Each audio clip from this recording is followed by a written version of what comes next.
कुळीची हे कुळदेवी केली ठावी संतानी बरवे झाले शरण गेलो उगविलो संकटे आणि रूपाबळे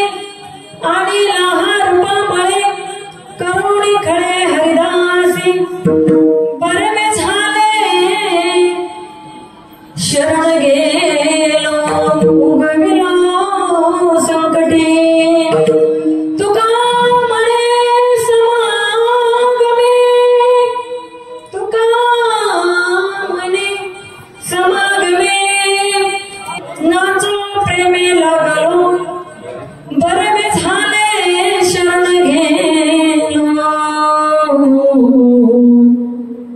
उगविलो संकटे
समचरण सरोजं चांदनीला उल्लभं जगन्नीत पाणी मंडळ मंडळानं तरुण तुलसी माला कंदरं कंचनेत्रं सदैधलासं विठ्ठलं चिन्तयामि पांडुरंग करुपतमनं दुसरे चरण संतांच्या त्यांच्या कृपादाने कथेचा विस्तार बाबाजी सद्गुरु दास तुका मनोजम मारुतुल्य वेगम जितेंद्रियं बुद्धिमतां वरिष्ठं वातात्मजं मोहनयुतं मुख्यं श्रीरामदूतं शरणं प्रपद्ये या रक्तं भुजवासिनी विलासिनी चण्डश्रुतिजस्विनी या रक्तारुधिरं वराहरि सखी या श्रीमनोलादिनी या विष्णु स्मयगिनी सामा पातु मनोरमा भगवती लक्ष्मीश्च पद्मावती ओम नमो ज्ञानेश्वराय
जरा टाळ्या वाजवल्या कशासाठी ते नंतर सांगते. विठाला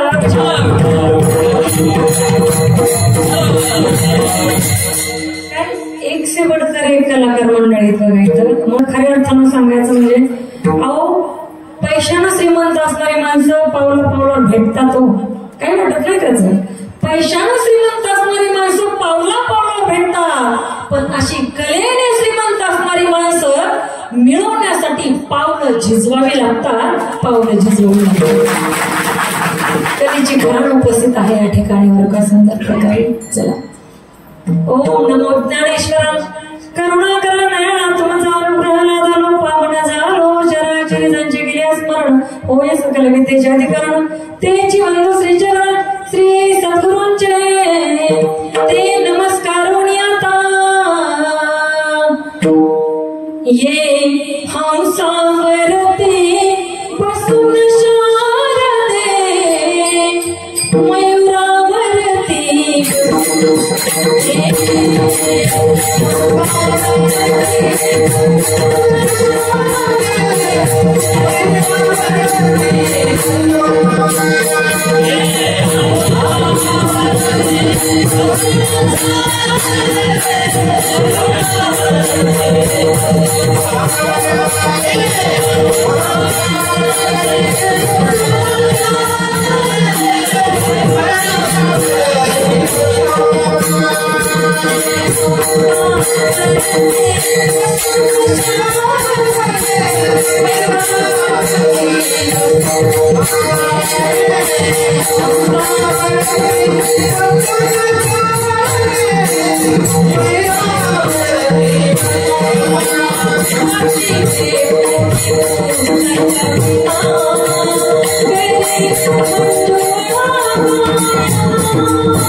हंसावरती बसून शारदे हे मयूरावरती बसून देवीला स्तवन आणि या ठिकाणी ठिकाणी परिहार द्यायचा तो म्हणजे असा की या ठिकाणी सुंदर असं क्षेत्र आहे. अहंकार जळगाव तीर्थक्षेत्र आहे पण देऊळगाव अहंकार जळगाव मी मग ते अहंकार जळगाव म्हणते कोणच मला माहिती मग असं झालं बघा. हा असं ते आता चष्मा नाही दिसत नाही काय जे थोडं दिसतंय तेवढं बोलणार आहे आता.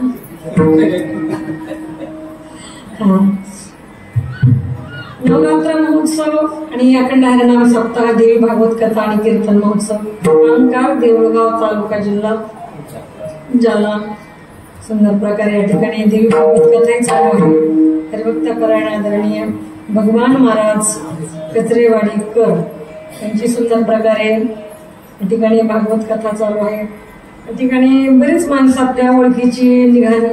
ओळखीची म्हणजे चांगल्या ओळखीची. आता पहिल्या दिवशीच्या विद्यार्थ्या मैत्रिणीच आहेत आणि त्यांच्या माध्यमातूनच या ठिकाणी मला येण्याचं सौभाग्य लावलेलं आहे. त्याचबरोबर छकुलीताई त्यांचाही चांगला बऱ्यापैकी परिचय आहे. बळीराम दादा तर आमचे म्हणजे आमच्या आजीच्या गॅन मधले ते गॅन म्हणजे आपली बघ का तिकडची नाही. हा एक विनोदाचार्य महादेव महाराज तर मामाच आहेत माझे गिरी. आईला बहीण मांडलेलं म्हणून मामा. आता तुम्हाला ओळखीत तुम्ही त्यांना सगळे मला ओळखतात म्हणून मी बोलते. माणसं खालची मध्ये द्यायचे यांच्यात काय चालू नाही की असं होऊन जाऊ नये. आणि प्रतिभाताई गायकवाड यांनाही मी बऱ्यापैकी ओळखते. खरं सांगते ओळखते. आणि या ठिकाणी ज्यांचं उद्या आपल्याला कीर्तन श्रवण करायला भेटणार आहे रामान्याचार्य हरिभक्त परायण आदरणीय प्रभाकर महाराज सुराशे ते सुद्धा या ठिकाणी उपस्थित आहे. जोरदार टाळ्या वाजवायला. तुम्ही म्हणाल का तर एका कीर्तनकाराच्या कीर्तनाला दुसरे कीर्तनकार शक्यतो बसतच नाहीत बरं का, बऱ्यापैकी बसतच नाहीत. पण त्या ठिकाणी 2-2 कीर्तनकार आहेत बरं का. अगदी काय म्हणतात त्याला, अबोध बालकाचं कीर्तन ऐकायला बसलेले आहेत बरं का ज्येष्ठ मंडळी. आदरणीय आमच्या बाबांचं काय नाव, भगवान महाराज नागदेव. सुंदर प्रकारे ते कीर्तनकार आहेत. आणि आता पुढं काही बोलतच नाही, जास्त वाढेल. चला, महाराजांना खरंच त्या ठिकाणी या गादीवरून मी त्या ठिकाणी प्रणाम करते.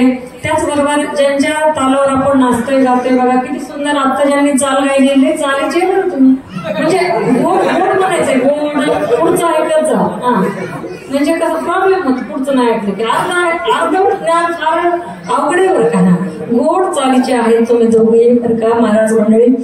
हरिभक्तपरायण म्हणजे सुभाष महाराज, दिनकर महाराज.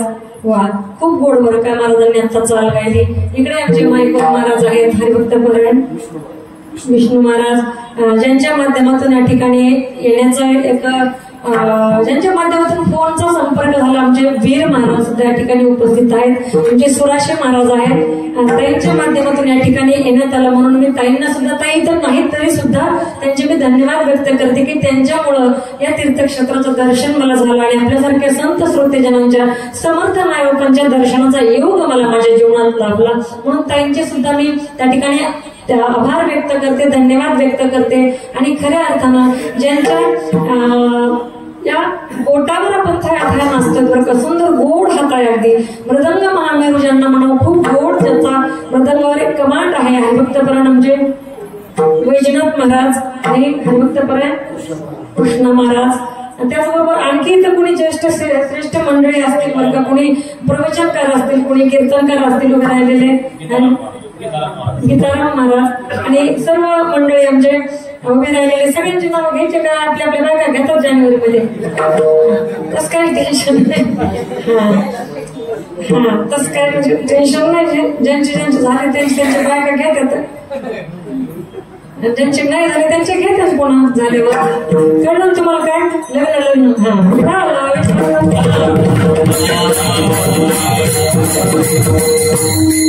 त्याचबरोबर विनेकरी बाबा, अगदी तुकाराम महाराजासारखे दिसतात. बाबांचा टेंडा जोरदार टाळावा.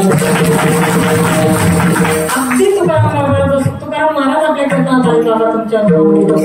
आणि जोरदार तुम्ही सुद्धा मला लय आवडले. काय तो चष्मा, काय तो ड्रेस, काय ती काय ती अगदी सुंदर ओके मध्ये आहे. ड्रेसच भारी दिसतो तुमचा.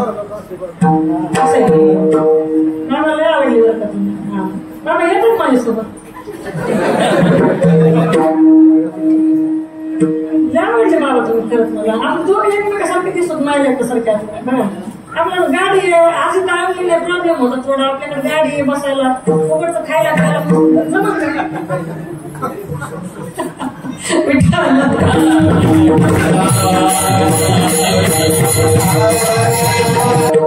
या ठिकाणी हा सुंदर प्रकारचा कार्यक्रम चालू आहे बरं का. अखंड हरिनाम सप्ताह, देवी भागवत कथा. एवढ्या दिवसाचं नियोजन करणं फार अवघड असतं बरं का. माणसांना यायला त्रास होतो ऐकायला. आणि तुम्हाला सांगू का, त्याच्या पुढे जाऊन कीर्तन करणं फार सोपं आहे बरं का. कुठे जाऊन 2 तास कीर्तन करणं खूप सोपं आहे, पण त्याचं नियोजन लावणं फार अवघड आहे बरं का. त्याच्यासारखं अवघड कामच नाही. आणि त्यातल्या त्यात महिला मंडळांना सांभाळायचं. तुम्ही म्हणता बाई, आणि तर महिला असून आपल्याला जे खरंय का मी ते बोलत असते. समोरच्यांना बरं वाटावं म्हणून मी कधीच बोलत नाही बरं का बाबा, कधीच बोलत नाही. जे खरं आहे ते, त्याचं कारण आहे. सूर्य कुणाच्या तळहातानं झाकत नाही, सूर्य कुणाच्या तळहातानं झाकत नाही, हिमालय कुणाच्या बापाला हे वाटत नाही. आम्ही खरं आणि खरंच बोलतो छाती ठामपणे. जगद्गुरु तुकोबराय छत्रपती शिवरायांच्या पायाची शपथ, अडवायची कोणाची ताकद नाही. आणि प्रपंच असो की परमार्थ असो, जे खरं आहे ना तेच आम्ही बोलणार बरं का. सांगू तुम्हाला, महिला मंडळाचे कार्यक्रम ठेवणं, घेणं, त्यांना सांभाळणं, त्यांच्या तारखी घेणं, पॉकेट देऊन वाटा लावणं तुम्हाला वाटतं तितकं सोपं नसतं. बरोबर आहे ना बाबा, नाही बरं का सोपं. महिला मंडळाला फार म्हणजे त्यांना सांभाळणं, त्यांना व्यवस्थित त्यांचं सगळं होईपर्यंत त्यांच्या मनासारखं नाहीतर फार अवघड आहे. सगळ्यांना अनुभव आहे बघा. एखादी माणसं बाहेर निघतात असे बरं का, बाहेर निघतात मुगास काय वाघ म्हणतात आपल्याला, वाघ पांढरे शुभ्र बघण्यासारखे कपडे काय घालणार, बाहेर काय निघणार, वाघ म्हणतात आपल्याला. वाघ एक दिवशी माझी त्याची भेट झाली. मी म्हणलं दादा खरं म्हणलं, वाघ म्हणतात तुम्हाला खरं आहे, पण तुम्ही बाहेरच वाघ असतात का घरात पण वाघ असतात? ते म्हणले ताई मी घरात पण वाघ असतो, पण त्याचं काय म्हणले, घरात गेलं की वाघावर दुर्गा देवी बसलेली असते बस, बाकी काही नाही. म्हणजे सांगायचं किती वाघ वाघ म्हणणारे असे. पतली गली से निकल जाते, महिलेला सांभाळणं फार अवघड आहे बरं का. बोलेल पुढे आणखी ऐकणं. सुंदर प्रकारचं या ठिकाणी नियोजन आमच्या महाराजांनी केलेलं, महाराजांच्या माध्यमातून झालेलं आहे. भक्तपरायण आमचे प्रभाकर महाराज सुराशे या ठिकाणी सप्ताहाचे आयोजक संयोजक असणारे सुंदर प्रकारे त्यांचं कार्य आहे बरं का. आल्यापासून मला 2, 3, 4, 5 ताई भेटल्या बरं का, आणि चर्चा झाली खूप सुंदर, खूप गोड बरं का. एवढे खरंच मी तुम्हाला सुरुवातीलाच एक वाक्य बोलून गेले की पैशाने श्रीमंत असणारी माणसं पावला भेटतील. पुण्यात त्याच संदर्भात बोलते बरं काय का.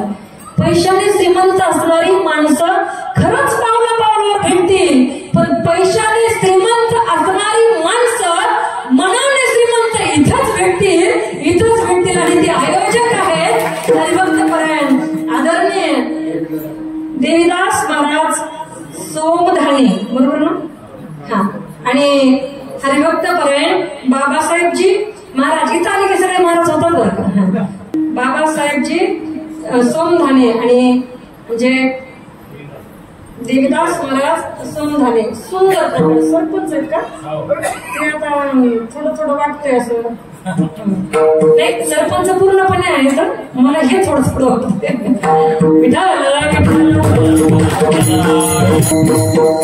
त्याचबरोबर फक्त आमचे बंधू असणारे बाबासाहेबजी सोमधाने आणि हरिभक्तपरायण देवीदासजी सोमधाने यांच्या माध्यमातून हे झालेलं नाही बरं का दादा. ऐका ना, तुमच्या फक्त दोघांच्या माध्यमातून झालेलं नाही, त्यासाठी घरची लक्ष्मी खंबीर लागते बरं का. आणि दोन्ही लक्ष्म्यांची माझी भेट झाली सुंदर प्रकारे गोड या ठिकाणी. घरामध्ये लक्ष्मीचं वास्तव्य आहे. आमच्या संयोजन ज्यांनी केलेलं आहे, संयोजक आयोजक आणि या घरातल्या असणारी ही लक्ष्मी, त्यांच्यासाठी एकदा जोरदार टाळ्या आणि कीर्तनाला सुरुवात. त्याचबरोबर आमचे साऊंड सिस्टीममध्ये दादा खूप गोड साऊंड सिस्टीम आहे बरं का. अतिशय गोड त्रास खूप होतोय कारण कार्यक्रम चालूच आहे. देवी बसली आम्ही उभाच येतो, देवी बसल्यापासून आम्ही उभा, गणपती बसले का आम्ही उभाच, असं आहे. असू द्या, तिचीच कृपा आहे. खूप सुंदर, खूप गोड बरं का. तुम्ही तर काही लय कौतुक करायला लागलं तर जाताना काही पाकिटातलं देता का, तसं काही विचार करू नका.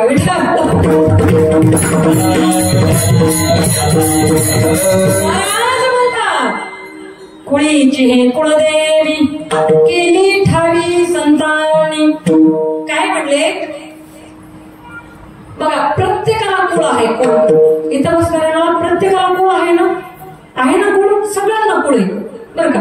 पण सगळ्यांना आपलं कुळदैवत माहितीये का? आज माहिती असेल, पण पूर्वीच्या काळी ते आपल्याला माहित नव्हतं बरं का. आपल्याला माहित नव्हतं आपलं काय कुळदैवत आहे. मग महाराज म्हणतात कुळीची अनेक कुळाची देवी जी आहे ना, कुळीची ही कोणती? ही म्हणजे तोच आहे बरं का. महाराजांनी खूप सुंदर वर्णन केलं. एक विठ्ठलबाई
विठाबाई माझे पंढरीचे ऐक माही चंद्रभागा तुझ्या चरणाचे अंग कोण आहे?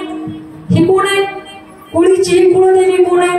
तोच आहे, तोच चंद्रभागे तिरे भगवान परमात्मा पांडुरंग परमात्मा तो उभा आहे ना, तीच ही देवी आहे. कुळीची ही कुळदेवी केली ठावे संतांनी आमच्यावर उपकार केले की आम्हाला या कुळदेवीचं लक्षात नव्हतं की आमचं कुळदैवत काय आहे. आम्हाला भान नव्हतं, आम्हाला माहित नव्हतं. पण संतांनी काय केलंय की या देवीबद्दल आम्हाला सांगितलं की माहित केली ठावी संतांनी. ही संतांनी आम्हाला ठावी केली, माहित केली. म्हणून काय झालं? बरं गे झाले शरण गेलो. आता मी बरं झालं म्हणले. माहित झाली ना देवी, आणि माहित झाल्यानंतर माणसानं वागत जावं बरं का त्याप्रमाणे. माहित नसल्यानंतर ठीक आहे. महाराज काय म्हटले? कुळेची कुळदेवी केली ठावी संतांनी. ही कुळदेवी जी आहे ना, आमच्या कुळ्याला कुळची पिढ्याला पिढीचं आमचं दैवत जे आहे ना, ते मला संतांनी माहित करून दिलं. याचा फायदा असा झाला की आम्ही काय केलं, आम्हाला त्या देवीला शरण जाता आलं. काय करता आलं? मला शरण जाता आलं. आणि शरण गेल्यानंतर फायदा काय झाला तर उगविलो संकटी. आम्ही संकटाच्या हारी आता पडणार नाहीये. संकट आमच्यावर येणार नाही, संकट आमच्यावर आता ओढवणार नाहीये. कसं तर त्या संतांनी काय केलं? आणखी काय केलं? या देवीला रूप नव्हतं, रंग नव्हतं, वर्ण नव्हता, छाया नव्हती. नाही रूप नाही, रंग नाही वर्ण छाया, याला काहीच नव्हतं म्हटले. पण त्यांना आता काय केले आमच्या संतांनी तर आणि हा रूपाबळे हाच आहे. पण परत ही झालेली आहे. इथे लक्षात हा आहे. आणि हा रूपाबळे आणि ही रूपाबळे कुणी म्हटलं? कारण देवाने हे बघा महाराज एका ठिकाणी खूप गोड सांगतात. माया त्याची ब्रह्म त्याची माया अंग आणि छाया जयापरे. हे ब्रह्म आणि माया कसे बरं का? हे आपण आपलं शरीर आणि आपली सावली. बरं ऐका, प्रश्न विचारते. आपलं शरीर आणि सावली एकच आहे का दोन आहेत? बरं एकच आहे ना. शरीर असेल तर सावली विना शरीराची पडणार नाही. सावली दिसते याचा अर्थ शरीर उभं आहे. आता ते कुठं उभं आहे माहित नाही, पण सावली दिसते, तिथंच असते जवळच त्याच्या. कधी कधी उन्हाळ्याचे दिवस असतात, डोक्यावर सूर्य असताना सावली वेगळी पडते, 4 वाजता सावली वेगळी पडते. बरोबर आहे ना? सगळ्यांनी अनुभवले. पण शरीर असेल तरच सावली. तसं महाराज म्हणतात ब्रह्म तो भगवान परमात्मा आणि माया ही माया आहे ना, तीच आहे, तोच आहे. आपलं शरीर आणि सावली जसं एकसारखं आहे तसं ब्रह्म आणि माया एकसारखे आहे. महाराज म्हणतात की अनिला हा रूपाबळे करोनी खडे हरिदासी. खडे म्हणजे शेतातला खडा नाही ना. आता म्हणजे खडं बरेच चालू असतात. काही ती माय उत्पादन असतात, काही 6 माही असतात, काही 12 माही असतात. मी पण शेतकऱ्याची सून आहे, त्याच्यामुळे मलाही बऱ्यापैकी माहिती सगळं बरं का. असं काही नाही. आणि खऱ्या अर्थानं सध्या शेतकरी राजा माझा फार दुःखात आहे, विवंचनेत आहे बरं का. आभाळा एवढं दुःख त्या शेतकऱ्यावर कोसळले बरं का. या निमित्तानं या आई जगदंबेला एकच मागणी मागेल बरं का की शासनानं माझ्या शेतकरी बांधवाला, माझ्या शेतकरी राजाला विन्मुख करू नये. त्यांच्या नुकसानाची भरपाई जेवढं नुकसान झालंय कमीत कमी तेवढी तरी द्यावी. प्रॉफिट नाही दिला तरी चालेल, पण तेवढी तरी भरपाई द्यावी बरं का. जाता आता भगवतीला प्रार्थना असेल माझी. ऐका.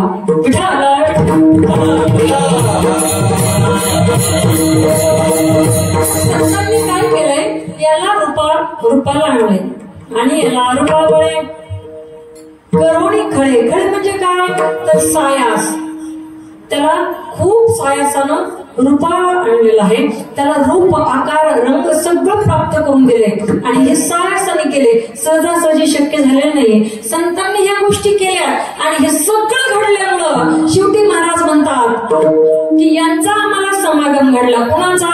एकतर संतांचा आणि एकतर नावारूपाला आलेल्या देवाचा आम्हाला सहवास घडला आणि आता आम्ही त्यांच्यासोबत समागम करत आहोत। आणि समागमामध्ये मग काय असतं बघा, नाचायचं डोलायचं, म्हणजे इतका आनंद, गायचं डोलायचं नाचायचं, काय त्याला काही कळत नाही। जितका आनंद जास्त तेवढा माणूस बेभान होत बरं का, बेभान होत। आणि म्हणून महाराज शेवटी म्हणले, तुका म्हणे समागमे नाचो प्रेमे लागलो, प्रेमाने आम्ही नाचू लागलो म्हटले। काय करतोय आम्ही, नाचायला लागलोय।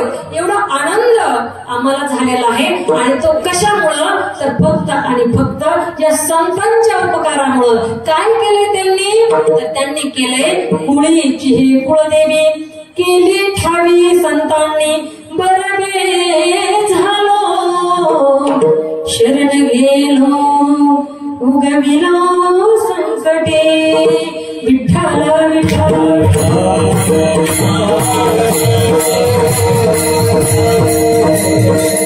हा झाला अभंगाचा सरळ सरळ भावार्थ बरं का। आणि खऱ्या अर्थानं आपण नवरात्र साजरं करत आहोत। नवरात्र साजरं का करायचंय बरं, काय काय नेमकं नवरात्र म्हणजे नेमकं काय बघा। नवरात्र म्हणजे 9 दिवस देवीची माईक लावून लावून आरती करायची असं आहे का, नाही ना। फक्त देवीची आरती करायची 9 दिवस न चुकता, त्याला नवरात्र म्हणायचं नाही। नवरात्र म्हणजे 9 रंगाच्या साड्या घालून देवी समोर चेहऱ्याला मेकअप करून दांडिया गरबा त्या टिपऱ्या खेळणं म्हणजे नवरात्र नाहीये। 9 दिवस देवीच्या वेगवेगळ्या तीर्थाला जाऊन तिथं स्नान करणं, देवीची पूजा आराधना करणं म्हणजे सुद्धा नवरात्र नाहीये।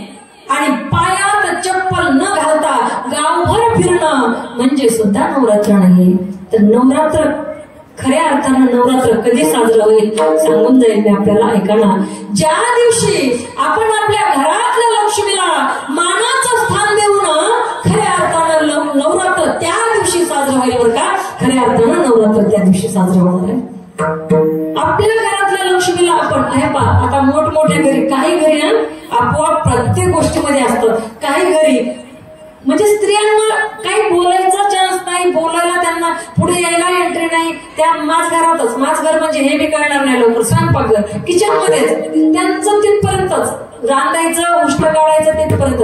काही म्हणायला गेलं की एखादी स्त्री, तुला काय कळतंय तू घरामध्ये, तुला काय कळतंय तू मागे, असं म्हटलं जातं बऱ्याच घरामध्ये। पण सांगू तुम्हाला, संसार रूपी रथाचे हे 2 चाक आहेत, कोण, पती आणि पत्नी। संसार रूपी रथाचे हे 2 चाक आहेत, पती आणि पत्नी नावाचे। एखादं जरी मागं राहिलं तर पुढच्याला एकट्याला जाता येत नाही। आणि खरं सांगू तुम्हाला, या जगामध्ये पती पत्नी एक विचाराने जेव्हा राहतात, त्याच्या पुढे जाऊन बोलेल मी, ज्या घरामध्ये सासू सुनेला मुलगी मानेल आणि सून आपल्या सासूमध्ये आई अनुभवेल ना, खऱ्या अर्थानं नवरात्र त्या दिवशी साजरं होईल बरं का। खऱ्या अर्थानं नवरात्र त्या दिवशी त्याच्या पुढे बोलेल मी। आपण नवरात्रामध्ये कुमारी कन्याला त्या ठिकाणी तिचं पूजन करतो, कुमारिकेचं पूजन करतो। मग मला असं वाटतं 9 दिवस त्या कुमारिकेचं पूजन आपण करायचं आणि 10व्या दिवशी त्याच्यावर वाईट नजरा टाकायच्या। कोणी सांगितलं हे नवरात्र करायला नाही। आज आपल्या मुलींना तुम्ही शालेय शिक्षण देताय, उच्च शिक्षण देताय, त्याचबरोबर आपल्या मुलींना आत्मसंरक्षण करण्याची जबाबदारी सुद्धा आपणच त्यांच्यासाठी निर्माण करून ठेवली पाहिजे। आपल्या लेकरांना, आपल्या मुलींना विशेषतः एक तायक्वांदो सारखं, कराटे सारखं, बॉक्सिंग सारखं शिक्षण थोडंफार आपण दिलं पाहिजे। आता इथं कुणी कृष्ण येणार नाहीये द्रौपदीला वस्त्र पुरवायला, आता इथं स्वतः रक्षण करावं लागणार आहे, कारण काळ फार वाईट आलेला आहे बरं का। आणि म्हणून सांगेन, या ठिकाणी मी माझं एक छोटस पर्सनल त्या ठिकाणी म्हणजे पर्सनल गोष्ट मांडेल, कारण ती गरज आहे म्हणून बोलेल बरं का मी। माझी मुलगी 25 वर्षाची आहे, 25 वर्षाची माझी मुलगी आहे। ती भारत देश सोडून देशामध्ये ती कराटे खेळायला गेली। माझ्या घरी जर तुम्ही येऊन पाहिलं, माझ्या घरात सामान कमी आहे, भांडे कमी आहेत, तिचे मेडल्स जास्त आहेत बरं का। सांगायचंय का माझं, म्हणजे तुम्हाला खूप अभिमानानं गर्वानं सांगायचं असं अजिबात नाही। माझी मुलगी 8 वर्ष झालं पुण्यासारख्या ठिकाणी एकटी राहते, एकटी म्हणजे 4-5 मुली रूम करून राहतात, पण घरचं कुणी नाही, तरी सुद्धा तिच्याबद्दल एक इतकिंचित सुद्धा काळजी वाटत नाही. का तर त्या ठिकाणी समोरून येणाऱ्या 3-4 माणसांना ती मातीमध्ये लोळल्याशिवाय राहत नाही, हा माझा विश्वास आहे. म्हणून आपल्या लेकरांसाठी, विशेषतः आपल्या मुलींसाठी उच्च शिक्षणासोबत आपण त्यांना आत्मसंरक्षणाचे धडे सुद्धा दिले पाहिजे, हे विशेष आहे. आणि ते आपण प्रत्येक पालकांना करणं गरजेचं आहे, कारण ही काळाची गरज आहे. म्हणून बोलले बरं का, म्हणून बोलले. फक्त नवरात्राला म्हणजे 9 साड्या का म्हणतात ताई, तुम्ही पण घातली ना, तुम्ही घातली, मी सांगेल तुम्हाला कारण नवरात्राविषयीच कीर्तन आहे, त्याच्यामुळे नवरात्राबद्दल बोललेलं. ज्यांच्याकडे असतील ना त्यांनी अवश्य घालावं. पुरुष मंडळात, महिला मंडळ, तुम्हाला म्हणजे पुरुष मंडळाला साडी घालावं सांगत, पुढचं काय सांगायचं ते ऐका बरं का. महिला मंडळ, मी तुमची बहीण आहे, मला कोणी नणंद समजा, कोणी बहीण समजा, कोणी मावशी समजा, कोणी काय समजायचं ते समजा बरं का. महिला मंडळ बघा, आपल्याकडं 9 रंगाच्या 9 साड्या असतील ना बरं का बहीण साड्या, आपल्याकडं 9 रंगाच्या 9 साड्या असतील ना, जरूर घाला, अवश्य घाला. का म्हणून नाही घालायच्या, आहेत ना आपल्याकडं, घाला. पण एखादी साडी आपल्याकडं कपाट भरले 9 रंगाच्या तर आहेतच आहेत, डबल आहेत, मग त्याच कपाटातली एखादी साडी गरजू महिलेला द्या. त्या गरजू महिलेच्या चेहऱ्यावरचा तो होणारा, तो झळकणारा आनंद एकदा पहा आणि तुम्हाला तिच्यामध्येच देवी दिसल्याशिवाय राहणार नाही. हो, हे करायला तुम्ही विसरू नका.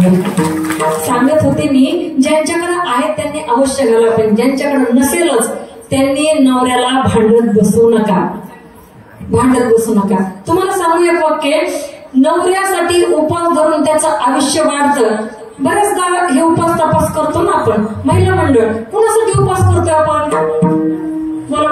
मला कसं थोडस बोललेलं आवडतं, माझा पेशा शिक्षक आहे ना, म्हणून मला बोललेलं आवडतं बरं का. थोडस बोलत चला. कुणासाठी उपास धरतो?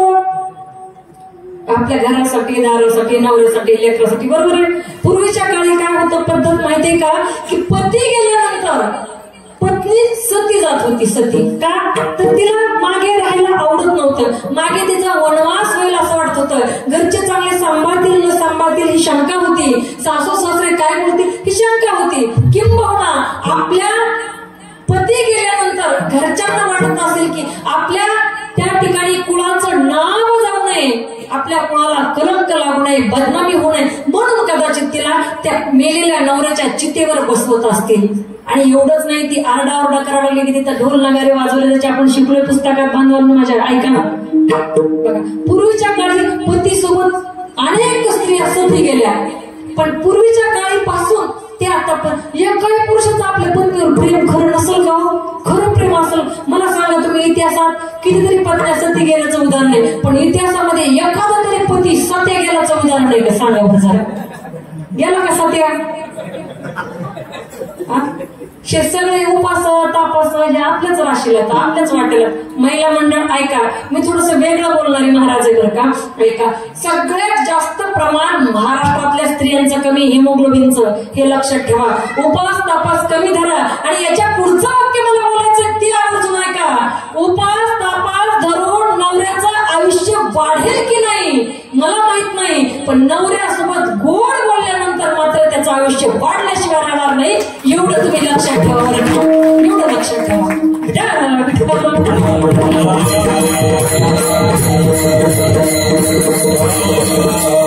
म्हणून नवरात्रामध्ये काय करायचे आणि अनन्यसाधारण महत्व आहे बरं काय नवरात्रीला. नवरात्रीमध्ये देवीने अवतार घेऊन महिषासुरासारख्या राक्षसी प्रवृत्तीचा नाश केला आहे, नायनाट केला आहे. ती दुर्गा, ती भवानी, आणि आपल्या घरात सुद्धा ही सगळी रूप आहेत बरं का. आजी आहे, आई आहे, मावशी आहे, काकू आहे, आपली मैत्रीण आहे, पत्नी आहे, मुलगी आहे, सून आहे. मोजले का तुम्ही? नंतर तुम्ही सांगितलेच नव्हते, ओके नाही. आपल्या घरात का सांगू तुम्हाला, जेव्हा आपली पत्नी, जेव्हा घरातली लक्ष्मी असते ना, ती पत्नी असते ना घरातली, जेव्हा आपल्या परिवाराला सुंदर प्रकारचं भोजन करून जेवायला घालेल, तेव्हा ती अन्नपूर्णा असते बरं का. तेव्हा ती अन्नपूर्णा असते. जेव्हा ती मुलांचा अभ्यास घेते तेव्हा ती सरस्वती असते. जेव्हा बाहेर जाऊन ती 2 रुपये कमवते असते तेव्हा ती लक्ष्मी असते. आणि जेव्हा आपल्या पतीवर एखादं संकट येईल तर पतीच्या पुढे सरकून, बांगड्या मागे सरकून, डोक्यावरचा पदर कमरेला खोचून त्याच्या पुढे जाऊन त्या संकटाला भिडते. तेव्हा ती रणदुर्गा असते, तेव्हा ती चंडिका असते, तेव्हा ती आई भवानी असते, आई जगदंबा असते. आणि म्हणून आपल्या घरातल्या पत्नीमध्येच आपण ही सगळी रूपं पाहिली तर ते घर अगदी देवमय झाल्याशिवाय राहणार नाही. म्हणून जाता जाता एवढं बोलले बरं. काय म्हणतात महाराज? कुळीची हे कुळदेवी केली ठावी संतांनी. कोण आहे कुळीची कुळदेवी? तर तोच आहे हा, तो हा विठ्ठल बरवा, तो हा माधव बरवा. कुळीचे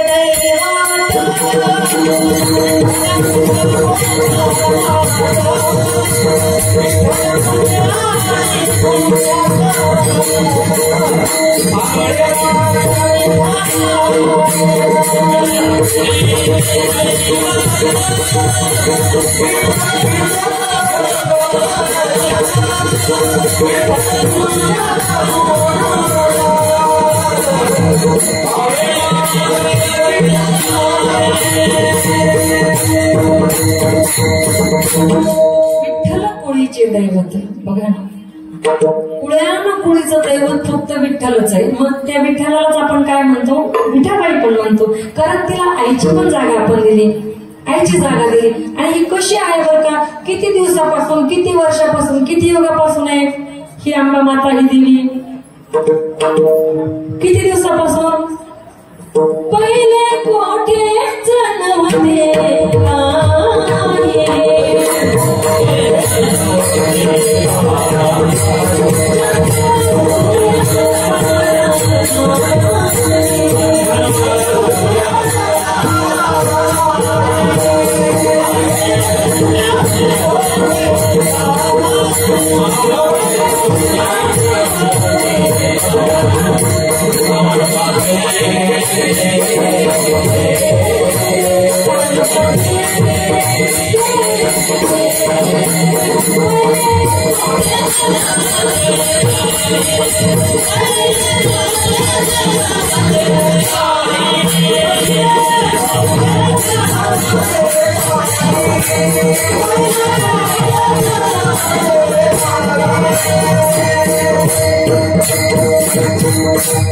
काय म्हटले? पहिले कुठंच काय नव्हतं म्हणले बरं का. पहिले कुठंच काय नव्हतं, पहिले कुठेच नव्हते काय. चंद्र सूर्य तारा नाही, अवघे विश्व शून्यची पायी, कानोबा ते काहीच नव्हतं. पण पुढे तेथे एक ढालगज निर्माण झाली आणि तिने एवढी ख्याती केली. आणि खऱ्या अर्थानं बघा तुम्ही, स्त्रियांमध्ये फार मोठी शक्ती बरं का. ज्यावेळी त्या ठिकाणी असणाऱ्या भगवान गोपाळ कृष्णाचा जन्म झाल्यानंतर कंसाने सांगितलं, कोण त्या कृष्णाला मारायला गोकुळामध्ये जाणार? सगळे माणसं होते का ते मागे सरकले, सगळे माणसं सरकले. मुले आपल्याला नाही उभं जमायचं. मग तिथं कोण समोर आली माहितीये तुम्हाला सगळ्यांना? पुतना मावशी समोर आली, अर्थात एक स्त्री समोर आली बरं का. बघा स्त्रीची एवढी म्हणजे ख्याती आहे पहिल्यापासून. तुम्ही इतिहासात जर गेला, राष्ट्रपती जाऊन तर फोटो एवढे लावले बघा, किती गोड, किती सुंदर बरं का. त्या ठिकाणी महाराजांचा फोटो आहे. पलीकडे नाव काय? या भूमंडळाचे राजे, तुझं जैसा पुढे नाही. हा लांबचं दिसतंय थांबा असं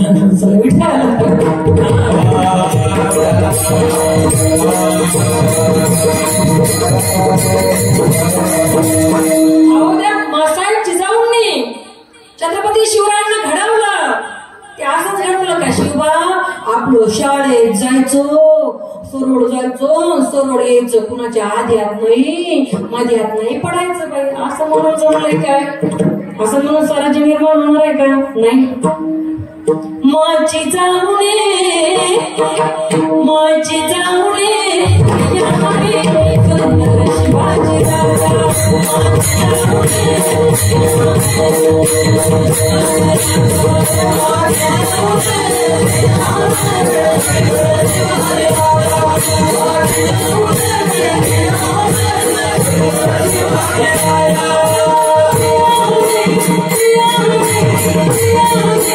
काय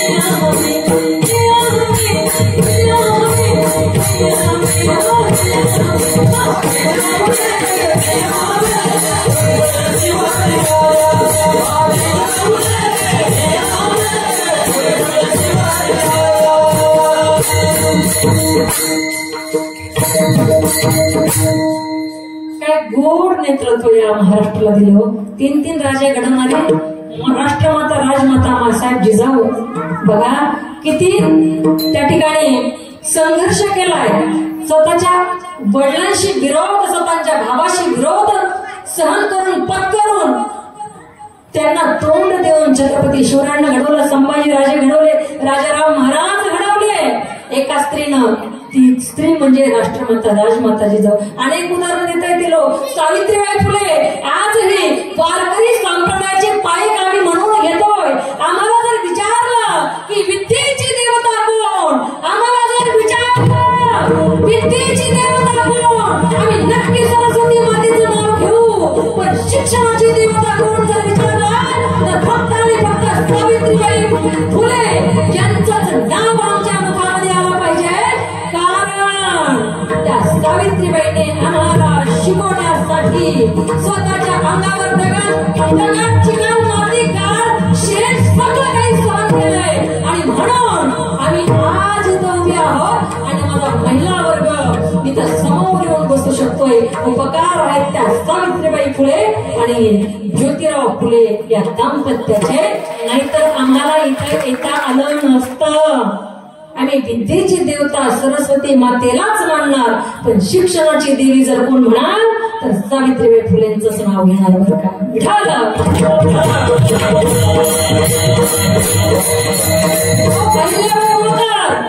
स्वतःच्या डोळ्यासमोर घरातले जवळचे लांबचे 25 माणसं मृत्युमुखी पडले, मृत्यू पावले. ऐका, वनवास कशाला म्हणतात ते आमच्या अहिल्याबाई होळकरांकडे पाहून आपल्याला कळलं पाहिजे. तरी सुद्धा घाबरली नाही, डगमगली नाही माझी अहिल्याबाई. पांढऱ्या घोगडीवर बसून समाजाचा संसार करत राहिली 25 वर्ष. हातातल्या बांगड्या मागे सरकवल्या, कमरेला पदर खोचला आणि जगामधली स्त्रियांची फलटण निर्माण करणारी पहिली स्त्री म्हणजे माझी अहिल्याबाई होळकर आहे. हे आपण विसरून चालणार नाहीये. पहिली स्त्रियांची फलटण, लढाऊ स्त्रियांची फलटण ही माझ्या अहिल्याबाईने निर्माण केली. आणि एवढंच नाही, जेव्हा शत्रू त्यांच्यावर तुटून पडले, सांगितलं गेलं शत्रू तुटून पडले, तेव्हा अहिल्याबाईंनी वापरला तो आपला गणेने कावा. डोक्यानं काम घेतलं, बुद्धीनं काम घेतलं आणि पत्र लिहिलं विरोधकाला. शत्रूला पत्र लिहिलं. पत्रात मजकूर असा लिहिला, ठीक आहे तुम्ही नक्की करा हमला, नक्की तुम्ही आक्रमण करा. कारण सासरा गेला, सासू गेली, पती गेले, एकुलता एक मुलगा गेला, नातू गेला, जावाई गेला, जवळच असं कुणीच राहिलं नाही. आणि जवळच्या आणि जेव्हा आपलं कुणी राहत नाही ना, तेव्हा बरेच बगळे जे सोंग करून उभे असतात ना पाण्यामध्ये, जणू की तपश्चर्या करतात की काय असं वाटतं, असं भासतं. पण तो बगळा तपश्चर्या करत नसतो. पायाजवळ आलेल्या माशाला फसवण्यासाठी त्याचं हे काम चालू असतं. अगदी त्याचप्रमाणे अहिल्याबाई होळकरांच्या जवळ असणारे विश्वासू सरदार त्यांनी विरोधकांना, शत्रूला त्या ठिकाणी पुरावे पुरवले की आता यांच्याकडे कोणीच नाही, आता यांच्यासाठी लढणारं तेवढं जवळचं कोणी राहिलेलं नाही, फिरून झाले लोक. आणि अहिल्याबाईंनी पत्र पाठवलं. पत्रातला मजकूर असा होता, ऐकायला लावला, ऐकायला माझ्या ताईंनो, पत्रातला मजकूर होता, तुम्ही जरूर आक्रमण करा. तुम्ही जर मला हरवलं, तुम्ही जर जिंकला, मी हारले, लोक म्हणतील माणसंच होते. बाईवर त्यांना काय विजय मिळवायला एवढं, बाई होती बिचारी, बाईवर विजय मिळवणं तेवढं काय अवघड माणसांना, लोक असं म्हणतील. पण यदा कदाचित माझ्या स्त्रियांनी आणि मी तुम्हाला हरवलं तर तुम्ही इतिहासातील कुठल्याच पानावर शिल्लक राहणार नाही, कुणाला तोंड दाखवायला सुद्धा तुम्हाला जागा राहणार नाही. आणि शत्रूला पटलं शत्रूने तेच ठिकाणी शस्त्र टाकले, माघार घेतली सैन्याने आणि पुन्हा म्हणू लागले नाही नाही म्हटले अहिल्यादेवी होळकरांना हात जोडले आणि सांगितलं आम्ही तुमच्याकडे कशासाठी आलोय तर तुमच्यावर एवढा संकटाचा डोंगर, त्या ठिकाणी दुःखाचा डोंगर त्या ठिकाणी पडलेला आहे, म्हणून आम्ही तुमची विचारपूस करायला आलो. तेव्हा माझी अहिल्याबाई म्हणाली विचारपूस करण्यासाठी 40,000ची फौज घेऊन येत नसतात. बरोबर आहे. सांगायचं काय मला याच्यातून, या रणदुर्ग आहेत, नवचंडिका आहेत आणि ज्यांच्यामुळेच आपल्या महाराष्ट्रातल्या या महाराष्ट्राला बघा तुम्ही, बाकीच्या राज्याला, महाराष्ट्र हे एक राज्य आहे बरं का, त्याचं नाव महाराष्ट्र आहे पण हे काय आहे राज्य.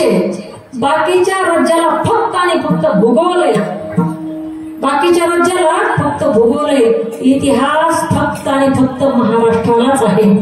फक्त महाराष्ट्राला इतिहास आहे आपल्या, आणि तो इतिहास केला आमच्या छत्रपतींनी. म्हणून म्हणेल एकदा एकच राजा इथे जन्मला, एकच राजा इथे जन्मला,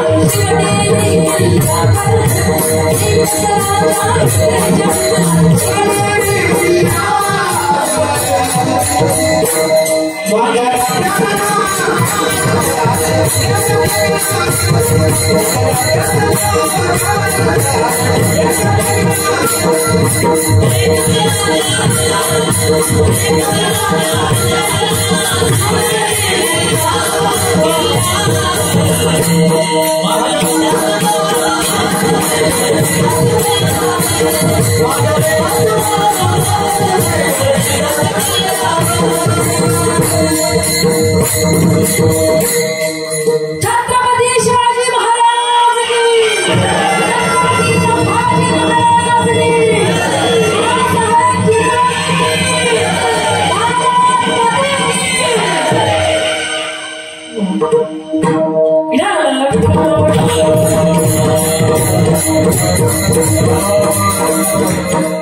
आमच्या सिस्टीमला दादांसाठी एकदा जायचं. कसं असतं बरं का, सिस्टीम सगळ्यांकडेच असते, चांगली असते, एक नंबर असते, पण तिला ऑपरेटिंग करणं तितक्या तत्परतेने जमलं पाहिजे. त्यासाठी दादांसाठी टाळे वाजवल्या, टाळे वाजवल्या म्हणजे चुकारपणा नाही करायचा. आता वाज शेजारची वाजते का मी चिपटी असं अजिबात तुम्हाला काय हे होत नाही, काही कोण फाशीला देत नाही, काय नाही.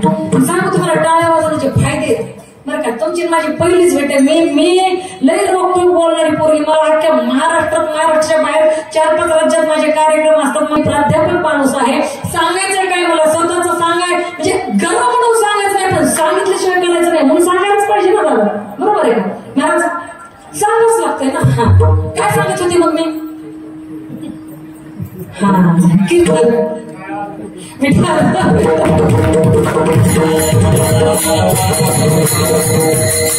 टाळ्या वाजवण्याचे फायदे बघा.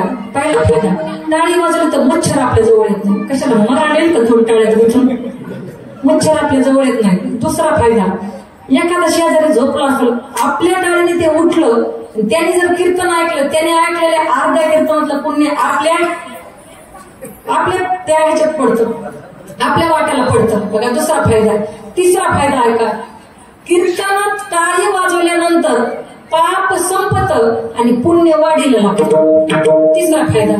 आणि चौथा फायदा काय आहे तर या दोन्ही हाताचं एकमेकाचं घर्षण होतं टाळी वाजवल्यानंतर, आणि हार्ट अटॅक येण्याचं प्रमाण 99% कमी होतं. येतच नाही असं मी म्हणणार नाही, कमी होतं, 99% कमी होतं. मग तुमचं तुम्ही बघा, तुम्हाला वाजवायची का नाही वाजवायची, तुमचं तुम्ही ठरवा. आणि त्याच्यापुढे बोलू, खाने की मजा थाली से, खाने की मजा थाली से, बगीचे की मजा माली से, झगड़े की मजा गाली से, ससुराल की मजा साली से, और हर कीर्तन की मजा ताली से, हर कीर्तन की मजा ताली से. म्हणून टाळी तर वाजलीच पाहिजे. विठाल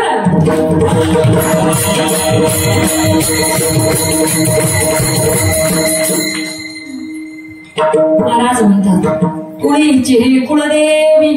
मला आता बरं का म्हणजे कीर्तनाला टाइमच पुराणा ते उरका ना ते नाही का ग्रामीण भागात आपलं ते शेतात काम करायला बायका ताप उरकत नाही म्हणतात ना, मला कीर्तनच उरका ना आता, कीर्तनच उरकत नाही. आणि आपले असं नाही की ते टाचन काढले मागच्या पानावर काय पुढच्या पानावर काय, हे नाही. 20 वर्ष झालं बाबा आता कीर्तन करते मी, त्याच्यामुळे ते कुणकड बी गेलं तरी तुम्हाला जागा राहता येते, त्याच्यामुळे टेन्शन त्याचं नाही. पण कीर्तन उरकतच नाही आता, कधीवर जास्त भर असतं आपलं 3, 4, 4.5 तास निवांतपणे बोलता येतं. म्हणजे केला इशारा जातो आता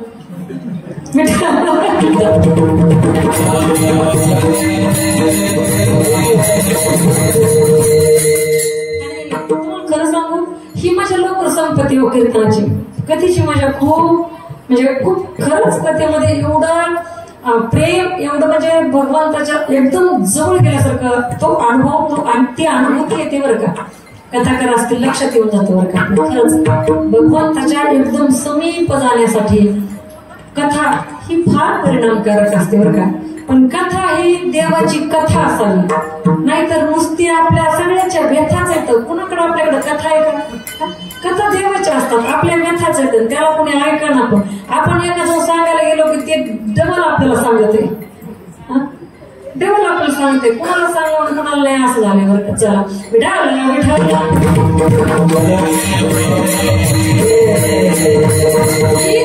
देवी आहे ही देवी कोणती देवी आहे? कुळीची हे कुळदेवी. ही कशी अवतरित झाली बघा. 3 देवांची शक्ती मिळून ही आई जगदंबा तयार झाली. ब्रह्मा विष्णू महेश. या ठिकाणी तुम्ही त्या ठिकाणी कथेमध्ये ऐकत असताल देवी भागवत कथेमध्ये.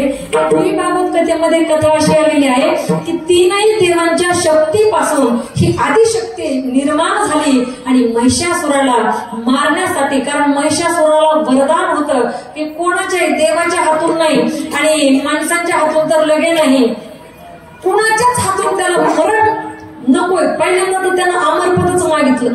मारणारे ब्रह्मदेवाला मागितलं. ब्रह्मदेव म्हणले मला जावं लागते, म्हणले ठराविक कल्पानंतर, तुला कुठून अमर करून ठेवली.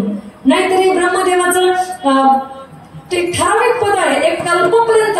आणि ब्रह्मदेवाने सांगितलं हे बघ बाबा असं काही नाही होणार, म्हणले इतकं तुला अमर पद मी काही देऊ शकत नाही. मग असं वरदान द्या म्हणले मला, कुठल्याच शक्तीकडून मला मरण येऊ नये, कुठल्याही देवतेकडून माझं मरण नसावं. मग विचार केला कुणाकडूनच नाही, पण मरावं तर लागणार बाबा, मेल्याशिवाय काही पर्याय नाहीये.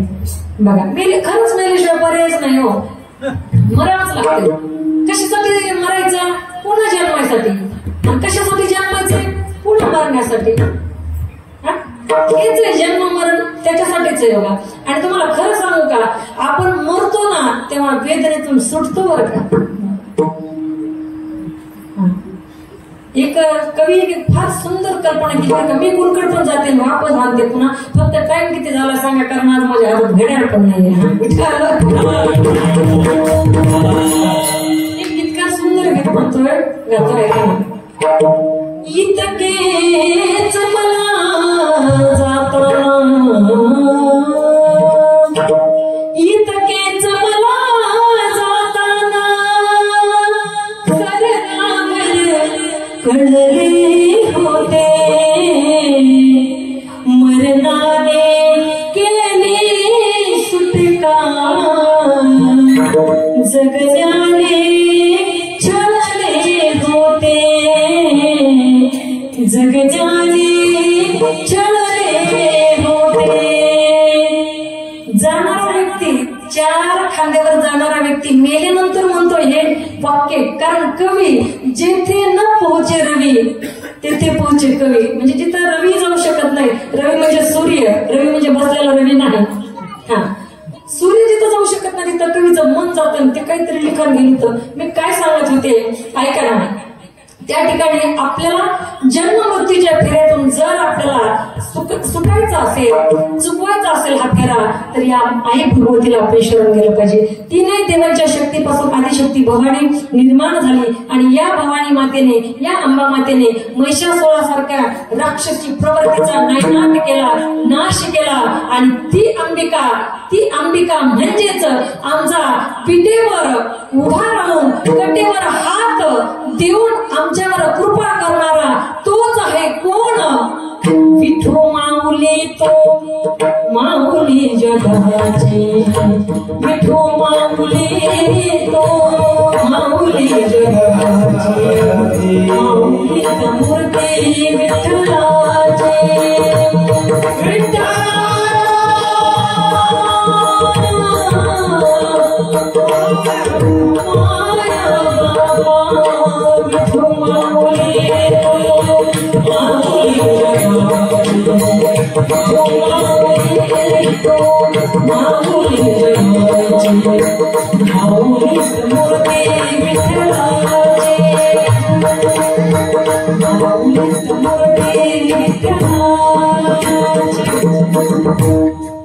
मला जास्त राग वगैरे काही येत नाही बरं का. आणि मला आनंद मला घरी येतो.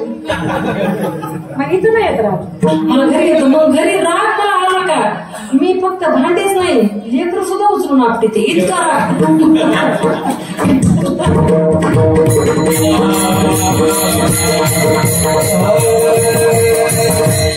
तुम्हाला वाटायचं आम्हालाच राग येतोय, मला पण येतो, पण मला घरी एवढं लक्षात ठेवायचं.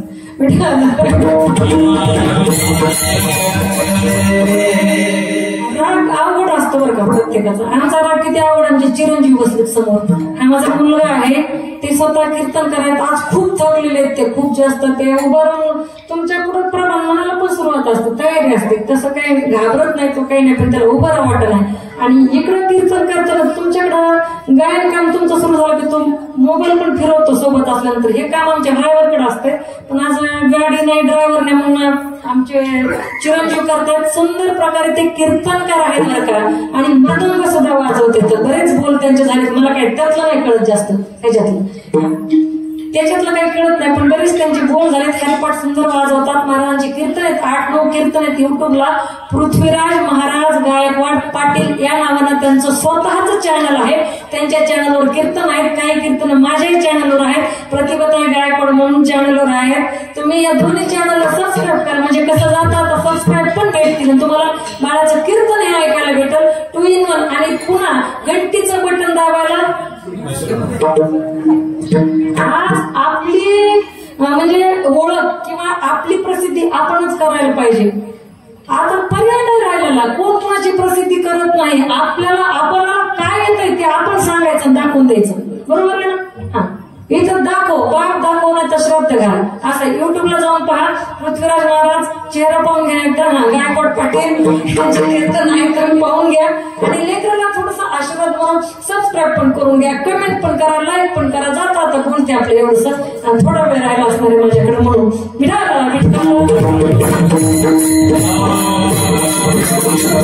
हीच देवी आहे कोणती, कुळीची कुळदेवी. पण ही माहित नव्हती, मग ही कुणी माहित केली? भगवान कृष्ण परमात्मा मागे मागे मागे मागे निर्माणामध्ये आला. बरेच महाराज लोक किंवा शास्त्रही सांगतं की त्या भक्त पुंडलिकासाठी भगवान परमात्मा त्या पंढरपुरामध्ये स्थिर झाले. ठीक आहे, भक्त पुंडलिक सुद्धा आहे त्याचं कारण, पण स्वतः बायकोच्या मागे आलाय बरं का देव. बरोबर आहे ना, देव बायकोच्या मागे आला होता. भक्त पुंडलिक तिथं होता म्हणून पुन्हा आठवण आली देवाला. तुम्ही म्हणता एवढं भक्तासाठी तो काम करतोच, हो, करत नाही असं नाही, पण बायको ही देवाला सुद्धा महत्वाचीच असते. नसल्यावर बायको तुकडा कोण घालेल, सकाळची पंचायत व्हायची, बरोबर आहे का. देव रुक्मिणी आईसाहेबाच्या मागे आलेला पंढरपुरामध्ये, आणि मग पंढरपूरमध्ये त्या ठिकाणी असणाऱ्या पुंडलिकाची सेवा, भक्ती, अशी एवढी अगाध भक्ती केलेली. कारण आई वडिलांच्या सेवेमध्ये पुंडलिक रत राहत होता रात्रंदिवस. या भक्तीच्या ओझ्यानं भक्तीवर प्रसन्न होऊन भगवान कृष्ण परमात्मा मागे उभे राहिले पुंडलिकाच्या. ऐकाना, फार सुंदर आहे बरं का. भगवान परमात्मा मागे उभे राहिले आणि आवाज दिला, ए पुंडलिका, अरे बाबा बघ ना माझ्याकडं, अरे मी आलोय. पुंडलिकांना मागे वळून सुद्धा पाहिलं नाही, तसंच विचारलं पाय दाबता दाबता आपल्या माता पितेचे, कोण म्हटले तुम्ही? अरे मी कर्तुम अन्यथा कर्तुम शक्तीचा मालक साक्षात भगवान परमात्मा. ठीक आहे म्हणले, आलात का, थांबा म्हणले, तिथंच थांबा. थोडस थांबवलं देवाला, काय ताकद आहे संतांची. ऐका ना, देवाला थांबवलं, पण देवानं सांगितलं, अरे पुंडलिका फार पाय पोळतायत रे, अरे पाय पोळायला माझे, अरे मला बोल ना, अरे मला घरात तरी म्हणणं. ना. पुंडलिकाने सांगितलं जोपर्यंत माझे माता पिता झोपत नाही तोपर्यंत मी तुम्हाला बोलू शकत नाही. बाजूला पडलेली एक वीट घेतली आणि अशी वीट भगवंताकडे फेकली. कशी रे जोडली पुंडलिका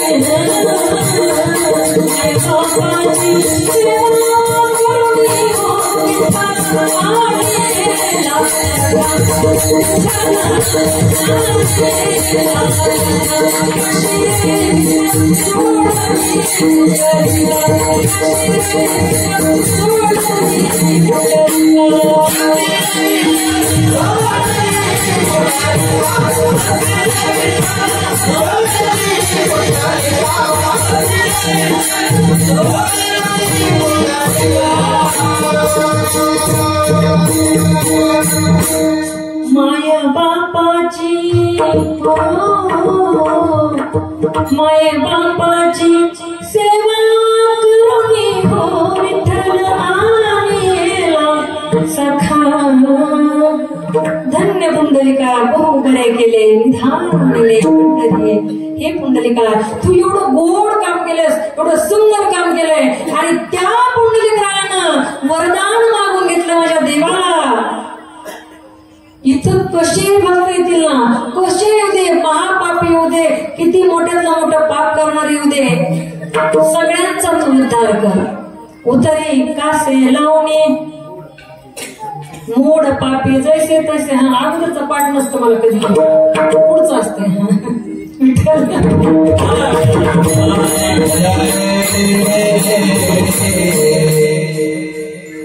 जसे मूड म्हणजे मूर्ख, मूड पापी जैसे तैसे कशी पण येऊ देत, पण देवा तुझ्यापर्यंत ते आले ना तर तू त्यांना क्षमा कर, माफ कर आणि त्यांना आपलंस कर. सांगू तुम्हाला जीवनात आल्यानंतर बऱ्याचदा एक वाक्य ऐकायला भेटतं, जन्माला आलो ना जीवाची मुंबई एकदा करायला पाहिजे. मुंबईला एकदा फिरायला, बरोबर आहे ना महिला मंडळ आणि सख्या मावशा, बरोबर आहे ना. जीवाची एकदा मुंबई. कधी असं म्हणलं का जन्माला आलोय मरायच्या अगोदर एकदा पंढरपूरला जावंच लागतंय, कोण नाही म्हणत लवकर असं. सांगू तुम्हाला पंढरीची वारी करायला पाहिजे बरं का. पंढरीची वारी केल्यानंतर जी माणसं अहंकार सहित असतात तिकडे गेल्यानंतर अहंकार रहित होतात बरं का. सांगू तुम्हाला पंढरीची वारी केल्यानंतर काय होते, शरीराला सूज आलेली आपल्याला कुठल्या दवाखान्यात जाऊन उतरवता येईल बरं का दादा. शरीराची आलेली सूज कुठल्याही दवाखान्यात जाऊन उतरविता येते, पण मनाला आलेली अहंकाराची सूज फक्त आणि फक्त पंढरपूरच्या वाटेनेच उतरते. म्हणून पंढरीची वारी अत्यंत गरजेची आहे, गेलं पाहिजे. आणि त्याच रस्त्याला गेल्यानंतर सुख येईल. सुखाला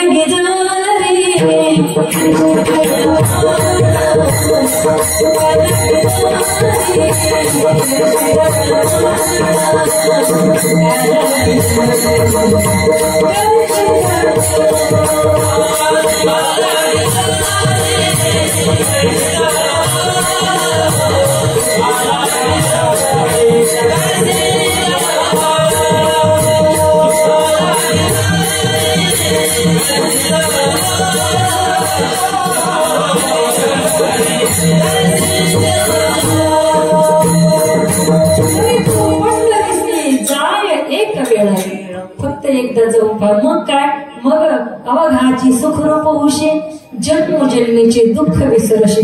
जन्मोजन्मीचं दुःख विसरायला तिथं होतं कुठं, पंढरपूरच्या वाटेने. ऐका ना, पुंडलिकाला सांगतोय देव जगाचा मालक सांगतोय, हे पुंडलिका रे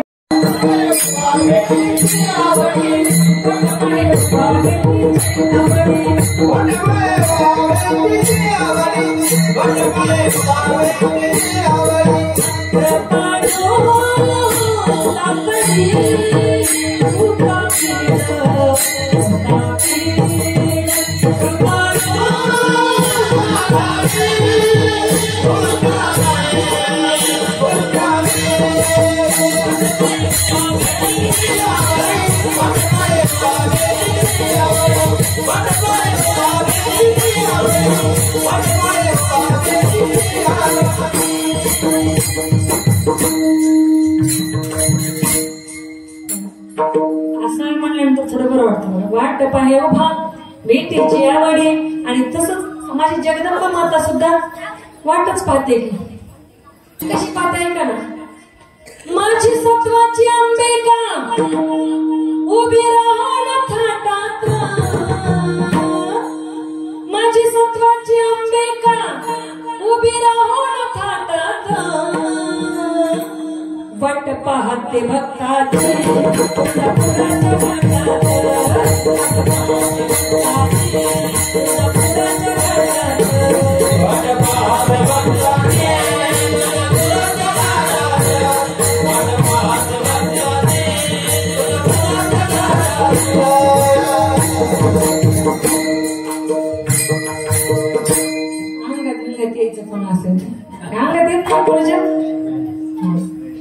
देवीचे गाणे जरूर म्हणा, आराध्याचे गाणे जरूर म्हणा, गोंधळ जरूर घाला, पण अंगात बिंगात कोणाचे.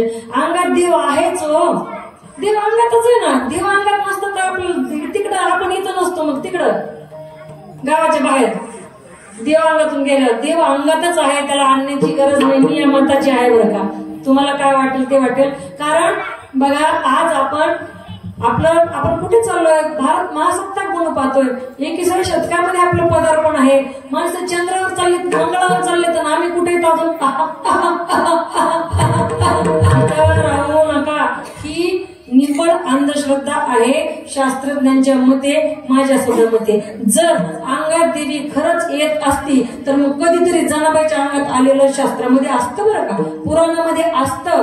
कधीतरी मुक्ताबाईच्या आली माझ्या, ही मुक्ताबाई आहेत.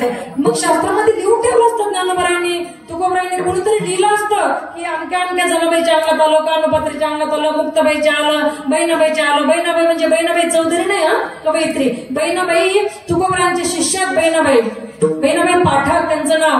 वाचत चला थोडंसं पुस्तक उचकीत झालं, नाहीतरी मोबाईलात एवढं मोठं हिचकीत जा मोबाईल, कधीतरी माहिती भेटत जाईल आपल्याला. कधीतरी कुणाच्या अंगात आलं असतं संत महंतांच्या, महिला संतांच्या, तर कुठंतरी शास्त्रामध्ये या गोष्टीची नोंद झाली असती. अहो मला कळतच नाहीये, घरात बसल्या बसल्या बिचाऱ्या म्हणतात, त्या काय म्हणतात सांगते ऐका. विठ्ठल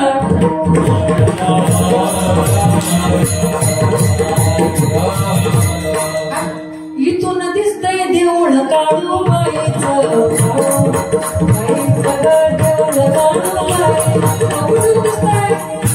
देऊळगावमध्ये बसून दिसत असतं नाही दिसणार. अंतःकरणामध्ये आहे तिची ज्योत, तुम्ही फुलवा. आपल्या जवळ आहे, इथं मोठा देवी आहे, ही रेणुका माता आहे. विचार करा, त्या संत महात्म्यांनी कुठं लिहून ठेवलं नाही याचा अर्थ. आणि बरं अंगात आलेल्या बाईच्या कोंबरीची पिशवी काढून घे बरं, हळूच कोंबरीची पिशवी काढून घे. तिथं सुरू असतं मग पिशवी काढून घेतल्यानंतर ती मालकाकडे इशारे करते. त्या नवरा बायकोचे इशारे त्यांना माहित असतात बरं का. आणि शिव म्हणजे शेजारी उभं राहिलं तरी काय बोलते ते एकमेकांना, तिसऱ्याला अंदाज लावता येत नाही. नवरा बायको अशी असतात, ती लगेच त्याच्यामध्ये पिशी पिशी पिशी पिशी पिशी पिशी पिशी तेच त्याला कळतं राहतो. नाही नाही नाही, आपण भारत हा महासत्ताक म्हणून पाहतोय. हे माझं बोलणं कोणाला पटेल कोणाला पटणार नाही बरं का, पण मी या मताचे आहे. देव अंगात कोणाच्या येऊ शकत असं नाही, देव अंगातच आहे. माऊली म्हटले, तैसा हृदयामध्ये मी रामू, असा सर्व सुखाचा रामू, की भ्रांताशी कामू विषयावरी. विषयाची भ्रांत पडली आपल्याला, आणि भ्रांत पडली की कसं होतं, काय होतं, तुझं आहे तुझं पाशी, परी तू जागा चुकलाशी. कसं होतं मग, पाहे पा दूध पवित्र आणि गोड. माऊली सुंदर उदाहरण देतात. पाहे पा दूध पवित्र आणि गोड, पासे तुझेची पदराड, परी त्या वेरुने गोचिला शुद्ध काय नसिविती. किंवा का कमल कंद आणि धरतुरी, नांद लोक एकेची घरी, परी परागो सेवे भ्रमरी, मेरा चिकुल चिवरे. किंवा ना करीनी देवाच्या परिवरी, लोह्या रुतल्या आहाती सहस्त्रवरी, परी तेत बैसोनी उपवास करी. का दरिद्रचे का म्हणून आपल्या जवळ आहे, ओळखायला शिका, ओळखायला शिकायचं आपण. बघा याच जीवनामध्ये आल्यानंतर समजतंय की आपल्याला काय प्राप्त करायचे. सुंदर उदाहरण देतात. तैसे येण्याची शरीरे, शरीरा येणे सरे किंबहुना रजारे चिरापडे. किंवा पाहे पाय शरीराच्या गावा, जया लागी आले पांडवा, तो कार्य थो आगवा सांडुनिया. शरीराच्या गावालिया, जन्म मृत्यूच्या सोहळ्या, ना म्हणो नये धनंजया जियापरी. याच शरीराला आल्यानंतर आपल्याला कळतं परमार्थ करायचा कसा.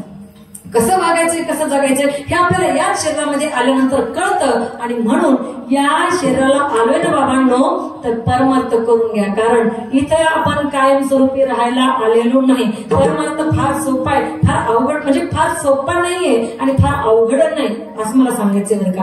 ऐका, गोड परमार्थ आहे. मानवी जीवनाला आलोत ना, पुरुषांसाठीचा परमार्थ सांगेल, स्त्रियांसाठीचा परमार्थ सांगेल, संसारिकाचा परमार्थ, संतांचा आणि साधूचा. बस कीर्तन आपलं संपणार आहे. तुम्ही 8 दिवस झालं कीर्तन ऐकता आहात. काय सांगायचं होते मी, परमार्थ फार सोपा आहे. स्त्रियांसाठीचा खरा परमार्थ मी सांगून द्यायला आपल्याला, ऐका ना. स्त्रियांसाठीचा परमार्थ आपल्या पतीच्या व्यतिरिक्त, आपल्या पतीच्या व्यतिरिक्त इतर पुरुषाचं चिंतन हे मनात न येणं हा स्त्रियांसाठीचा खरा परमार्थ आहे. वेगळा परमार्थ करायची गरजच नाही. महाराजांनी उदाहरण दिलं, तुका म्हणे पतिव्रता तिची देवावरी सत्ता. पुरुष मंडळ तुमच्यासाठी परमार्थ सांगून जाईल. एकच गोष्ट, एकच वाक्य ऐका. रात्रीच्या 12 वाजता जरी एखादी सुंदर स्त्री तुमच्या डोळ्याला दिसली ना, तुम्हाला जर तिला माय म्हणता आलं तर सगळ्यात मोठी परमार्थ तुम्हीच आहे. वेगळा परमार्थ करायची गरजच नाही. संतांचा परमार्थ आहे, बुडत हे जन न देखवे डोळा येतो कळबळा म्हणून या. साधूचा परमार्थ आहे, सतत सतत सतत आणि सतत नामचिंतन करत राहणं. सतत नामचिंतन करत राहणं हा साधूचा परमार्थ आहे. त्यांच्या मस्तीत त्यांनी जगणं. एके ठिकाणी एक हिंदी भाषिक कवी लिहितात, मुझे मेरी मस्ती कहाँ लेके आई, मुझे मेरी मस्ती कहाँ लेके आई, जहाँ मेरे अपने, जहाँ मेरे अपने, जहाँ मेरे अपने, जहाँ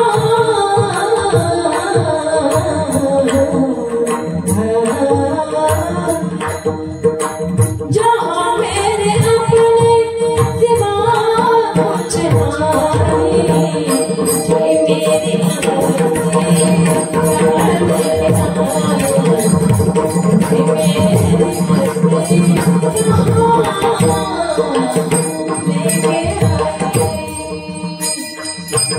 मेरी त्यांनी म्हणावं, त्या साधूंनी म्हणावं, त्या महात्म्यांनी म्हणावं का आपल्याला मस्ती चढत नाही बरं का, उतरतही नाही आपली कधीच.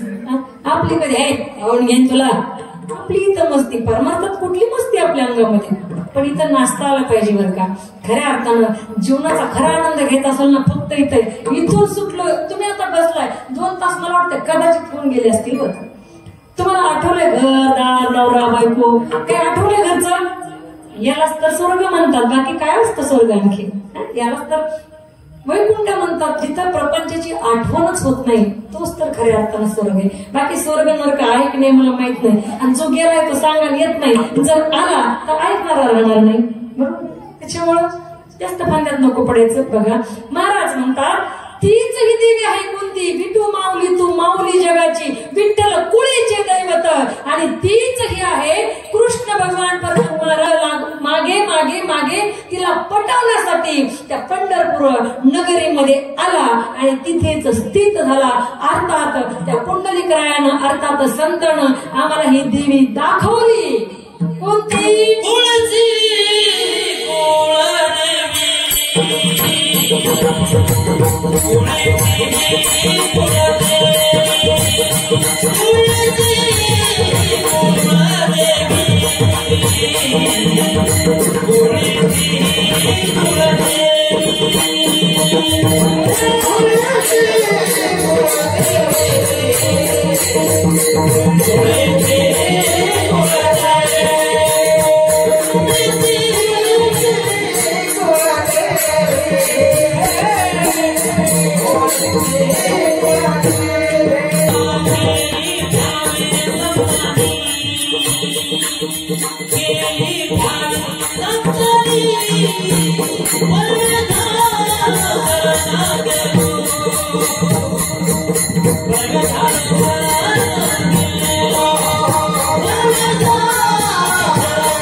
महाराज कुळीची ही कुळदेवी केली ठावी संतांनी आणि आम्हाला जेव्हा ही कुळीची कुळदेवी माहित झाली तेव्हा मी काय केलं म्हटले तर बरवे झाले शरण गेलो बरं झालं बुवा शरण गेलो. आपण आपल्याला पण वाटलं पाहिजे बरं का आपण काही काम केलं बरं केलंय का काम आपण चांगलं केले असं आपल्याला नेहमी वाटलं पाहिजे. पश्चाताप कुठल्या कामाचा झाला नाही पाहिजे असं माणसाने काम करावं.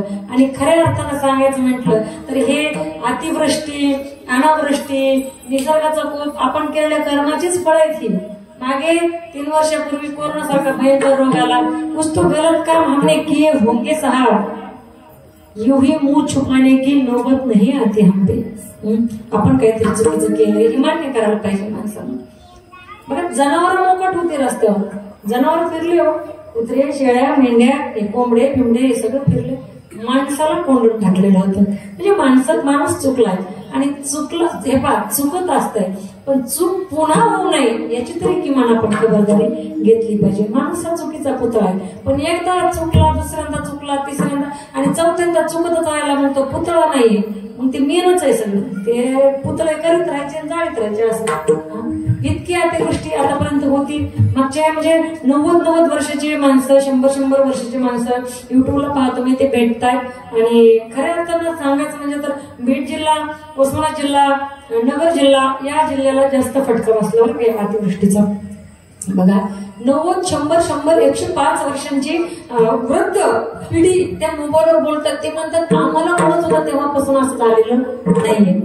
आमच्या लहानपणी कुठेतरी म्हणायचं काहीतरी कुठेतरी ऐकलेलं पण आम्हाला जसं कळतंय तसं हे झालेलंच नाहीये. मग हे अतिवृष्टी अनावृष्टी निसर्गाचा कोप आणि निसर्गावर आपण प्रेम केलं पाहिजे तरच निसर्ग आपल्याला वापस प्रेम करणार आहे. आपण एवढे झाडं तोडतो आपण नको त्या गोष्टी पाण्यामध्ये पण काय काय नेऊन टाकतो आपल्यालाच माहिती आहे ते सगळं. आता हे निसर्गाचा कोप आहे आणि निसर्ग हे पहा निसर्गाला आपण जे देऊ ना जेही देऊ किंबहुना समाजाला सुद्धा आपण जे देऊ समाज आपल्याला तेच वापस करत असतो. तसं निसर्गाला पण आपण काही द्या तो निसर्ग आपल्याला ते वापस करत असतो. आणि म्हणून आपण निसर्गाला माया प्रेम दिलं पाहिजे निसर्गाचं ऐकलं पाहिजे झाडे लावली पाहिजे ती जोपासली पाहिजे बरं का. आणि खऱ्या अर्थानं माणसाने जगताना सुद्धा असं जगावं जिंदगी में आए हो तो ऐसा काम किया जाए जिंदगी में आए हो तो ऐसा काम किया जाए कि मरने के बाद भी लोग शमशान में ढूंढते हुए आ जाए. असं आपल्याला कोणी म्हणू नये बर्रा मेला बर्री मिली डोक्याची कटकट एकदाची असं कोणी आपल्याला म्हणू नये. आपल्या चितेवर आपल्या प्रेतावर आजूबाजूच्या 10-5 खेडेगावातील लोकांनी 1-2 अश्रू गाळावेत आणि खरंच अंतःकरणातून म्हणावं काय माणूस होता हो काय बाई होती काय स्वभाव होता हो त्यांचा. सांगू तुम्हाला इकडे तुम्ही फोटो लावलाय खूप सुंदर संत गाडगे बाबांचा. जेव्हा गाडगे बाबा गेले तेव्हा गाडगे बाबांनी सांगून ठेवलं होतं त्या गावातल्या प्रत्येक गावात गाडगे बाबा सांगायचे की मी जिथे मरेल ना तेच माझं गाव आणि त्या गावचीच माझी माणसं तीच माझी माणसं असतील. तिथं बरं अमरावती जिल्ह्यामध्ये गाडगे बाबांची समाधी आहे त्या ठिकाणी जिथं गाडगे बाबांना अंतिम संस्कार केला गाडगे महाराजांचा संत गाडगे बाबांचा अंतिम संस्कार जिथं केला तिथं लोक विचारू जात होते अहो ते गाडगे बाबांना कोणीकडे नेलं हो अंत्यविधीसाठी. अहो कोणीकडे नेलं त्यांना अंत्यविधी कुठे झाला लोक यायची विचारायची अंत्यविधीकडे जायची पेटून दिल्यानंतर भिजल्यानंतर त्याची राख झाल्यानंतर सुद्धा माणसं येत होती विचारत होती आणि जवळ जाऊन त्या राखेतून ती मुठभर राख उचलून आपल्या कपाळी लावत होती आणि करता करता करता अशी राख सुद्धा संपून गेली माणसांनी डोक्याला लावून आपल्या कपाळाला लावून. म्हणून मी म्हंटल जिंदगी में आए हो तो ऐसा काम किया जाए कि मरने के बाद भी लोग शमशान में ढूंढते हैं.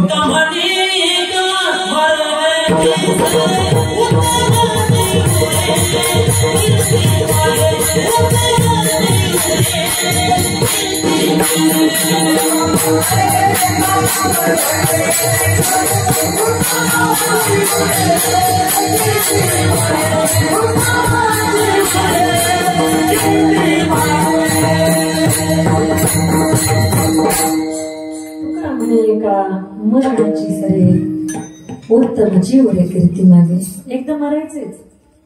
मौत की हर एक के साथ रिश्तेदारी है, आज किसी की तो कल किसी और की बारी है। मरायचं सगळ्यांना आहे, पण असं मरा की माग कीर्ती आपली राहिली पाहिजे। मग कीर्ती मागे वरून ठेवायची असेल तर काय करायचे? कुछ अच्छा काम कर लो दुनिया से जाने वालो, कुछ नेक काम कर लो दुनिया से जाने वालो, मरते रोज लाखों मरते रोज लाखों बेकार खाने वाले, कुछ अच्छा काम कर ले दुनिया से जाने वाले, कुछ नेक काम कर ले दुनिया से जाने वाले, कुछ अच्छा काम कर ले दुनिया से जाने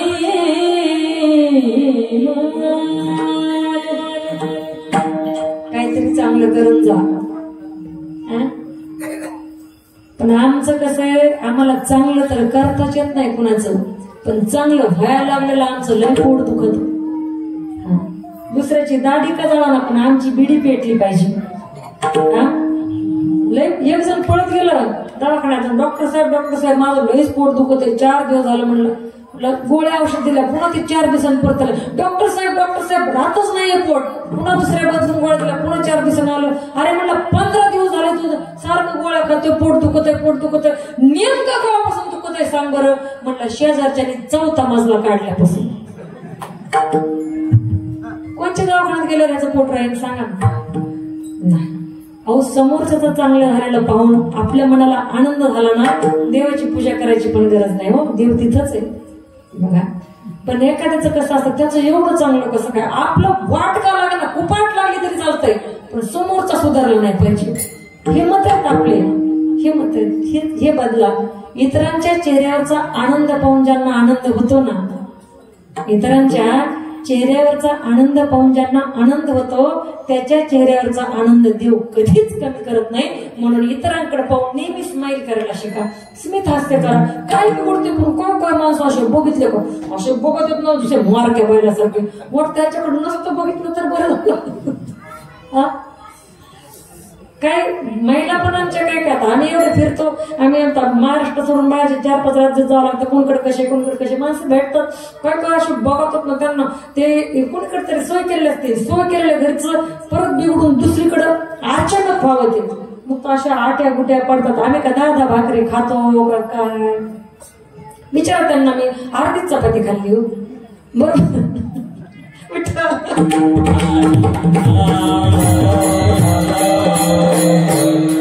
जेवण अर्धी चपाती खाल्ली लोणच्या सोबत, कारण मी कांदा वगैरे ते खात नाही गोष्टी, म्हणजे बरंच लसूण वगैरे पण खात नाही वगैरे, आणि मी अर्धी फराळ केली आणि अर्धी काय म्हणतात त्याला जेवण केले। सांगायचं तात्पर्य म्हणजे थोडं खाल्ले दोन्ही, पण काही जास्त खात नाहीत आम्ही हो। त्याच्यामुळे अचानक जरी नियोजन बदल तरी काय पळाला आट्या गुट्या कोणीही पाडायचं नाही, तिथं इतकं स्वागत आहो, इतकं मला इतकं प्रसन्न वाटलं खूप, म्हणजे आणि आल्याबरोबर देवीचं दर्शन, सुंदर हा मंडप पाहिला, किती पाऊस नाही तर पावसाचा बाप येऊ द्या, नाही तर आजा येऊ द्या, नाही सगळं खानदान सोबत येऊ दे, काही टेन्शन नाही का आपल्याला, काही टेन्शन नाही, खूप सुंदर खूप गोड। आणि हे सगळं पाहून तर इतकं सुंदर वाटलं, काय गाडगे बाबा, काय भगवान बाबांचं आज त्यांच्या आरत्या, आरती भगवान बाबा चिदानंदा जगावा, वैराग्य मूर्ती म्हणत दिसे शांतीची शोभा, आरती भगवान बाबा, बघा नाही सावता सागर प्रेमाचे नगर, माझी मुक्ताई 10 वर्षाचा लेकरू, चांग देवा योगी तिले मानलं रे गुरु। मुक्ताबाई माझी तुकोबाराय, छत्रपती शिवराय, काय जोडी हो, काय जोडी, गुरु शिष्याची जोडी बरं का। कितीच छत्रपती शिवरायाबद्दल तर किती बोला मी ना. 1 तास व्याख्यान करण्यासाठी पार राज्य बदलून जावं लागतं. सांगायचंय काय मला, छत्रपती शिवरायांसारखं पुन्हा कुणीच होणे नाही म्हणून एकच राजा, तो जाणता राजा म्हणजे छत्रपती शिवराय बरं का. म्हणून म्हणेल श्वासात रोखुणी वादळ, डोळ्यात रोखुणी आग, श्वासात रोखुणी वादळ, डोळ्यात रोखुणी आग, देव आमचा छत्रपती एकटा मराठी वाघ. अरे धन्य धन्य हा महाराष्ट्र, धन्य धन्य हा महाराष्ट्र, धन्य धन्य ती जिजाऊ आणि धन्य धन्य ती जिजाऊची औलादी औलाद छत्रपती शिवाजी महाराज की. आवाज नाही आला. छत्रपती शिवाजी महाराज की. क्या बात आहे. याला म्हणायचा आवाज, ज्याचा आवाज असतो त्याचाच रुबाब असतो. आवाज ज्याचा ना रुबाब त्याचाच असतो. विठाल विठाल.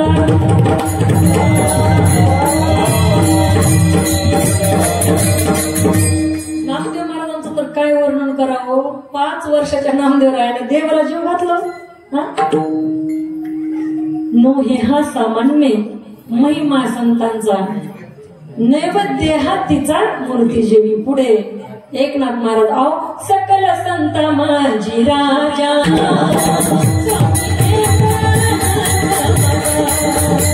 स्वामी एक माझा, स्वामी एक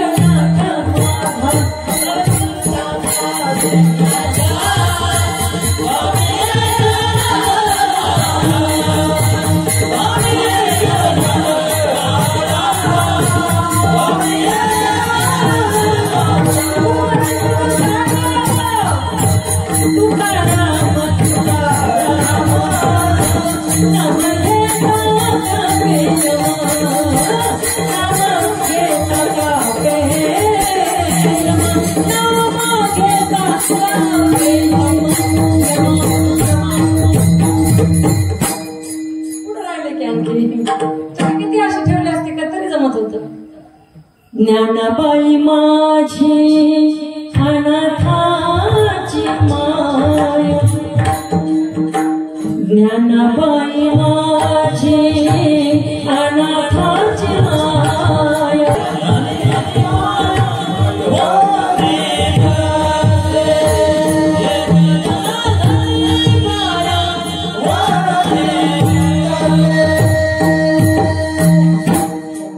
ज्ञानाबाई माझी अनाथाची माय.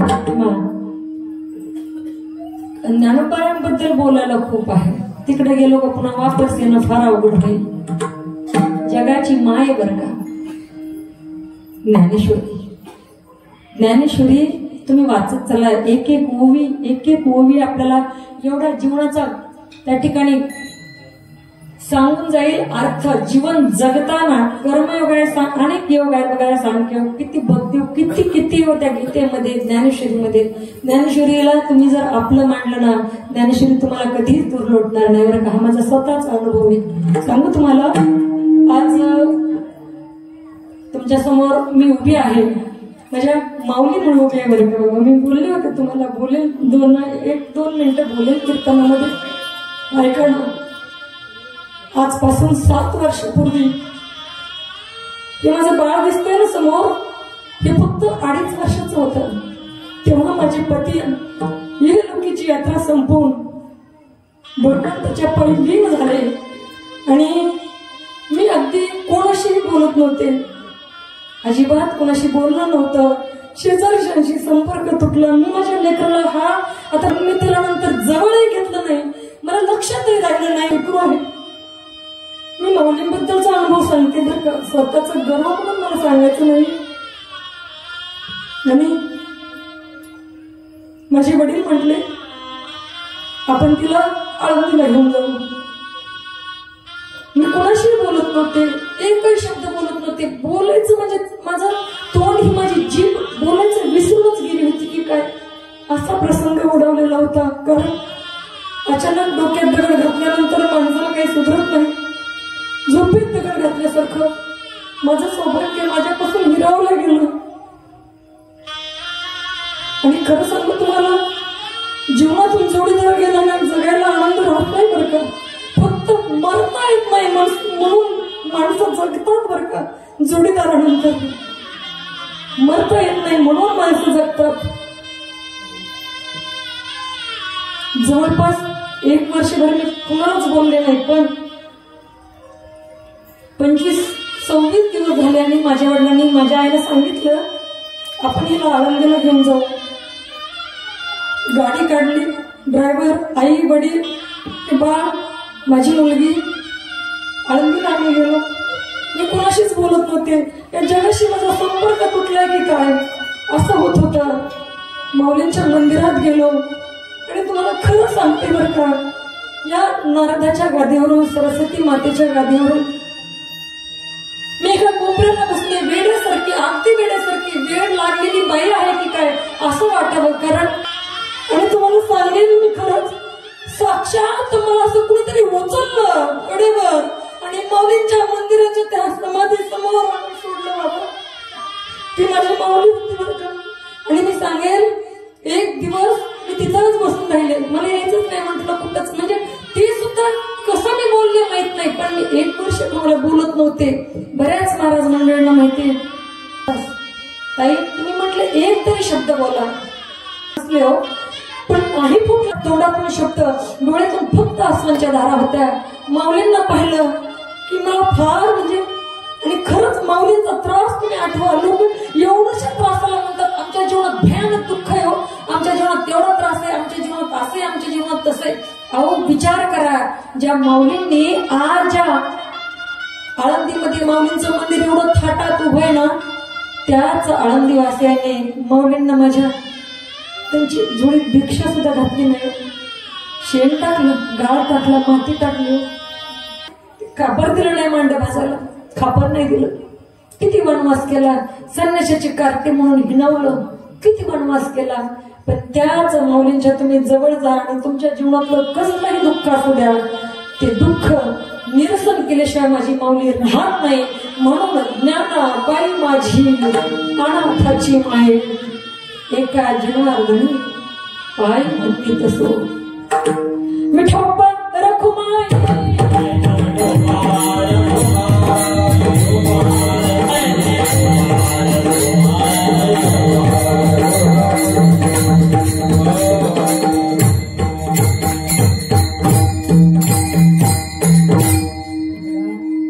जीवनाला आलोय जीवन म्हणजे काय कळलंय आपल्याला, म्हणजे एक्झॅक्ट डेफिनेशन ऑफ लाईफ. नेमकी जीवनाची व्याख्या काय तसं पाहायला गेलं, सगळेजण वेगवेगळा अर्थ लावू शकतात, वेगवेगळ्या व्याख्या करू शकतात. Everybody has different definition about life. Suppose for example, cricketer says cricket is life, actor says acting is life, writer says article is life, poet says poem is life, little child says play is life, housewife says work is life, singer says singing is life, teacher says teaching is life. But I must say, life is a very small gap between birth and death, so that in this gap be happy and try to make others happy. Enjoy every moment of life. कारण जीवन पुन्हा पुन्हा भेटणार नाही. याचा अर्थ एवढाच, जन्म आणि मृत्यू मधलं जे छोटस अंतर आहे ना, दॅट इज कॉल्ड लाईफ. त्याचं नाव जीवन आहे. आणि या जीवनात आल्यानंतर भरभरून जगा, भरभरून जगा, मोकळं हसा, पोट भरून रडून घ्या, जोरदार भांडणं करा, भाऊ भाऊ भांडणं करा. मी करू नका असं म्हणतच नाही, पण संध्याकाळी एका ताटाला ताट लावून जेवण करा, पूर्ण परिवाराने एकत्रित राहा. सगळ्या गोष्टी आपण मन मोकळेपणाने आणि मन भरभरून केल्या पाहिजेत बरं का. रडू आलं का, मोकळा खांदा एखादा पाय आपल्यासाठी जो तत्पर असतो कायम, त्या खांद्यावर आपल्याला रडताही आलं पाहिजे, हसताही आलं पाहिजे. सगळ्या गोष्टी आपण त्या ठिकाणी आलोत ना, या भगवंताचं नामस्मरण करता करता आपल्याला जगता आलं पाहिजे, जीवन व्यतीत करता आलं पाहिजे. आणि म्हणून त्यासाठी आपल्याला मार्गदर्शन घ्यावं लागणार आहे ते संतांचं. मग ते संत कोणते आहेत? ज्ञानोपराया